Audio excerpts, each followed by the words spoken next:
Holbæk Kommune, der udgør lavbundsjordene utrolig stor del af udledningerne, som samlet set svarer til 20% af alle CO2-udledninger i kommunen.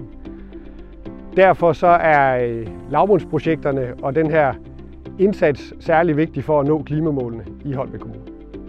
Jamen her har vi en af de her mange drænbrønde i området, som blandt andet dræner. Al drænet fra marken løber igennem de her drænbrønde og så videre ud til nærmeste vandløb.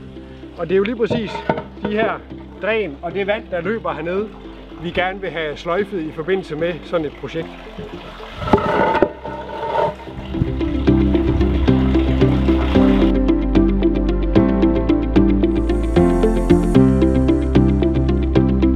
Når vi står med en færdig forundersøgelse, er vi selvfølgelig ikke sikre på, at vi kan gennemføre projektet 100%. Det kommer an på lodsejerne. Men vi var fra start af super overrasket over, at vi faktisk fik lov til at undersøge 900 hektar. Det er et rigtig stort lavbundsprojekt at få i gang med, og der er potentiale for at lykkes med store dele af det. En af de ting, der er vigtigt for lodsejerne i det her område, det er jagten. Der er en rigtig god jagt i området.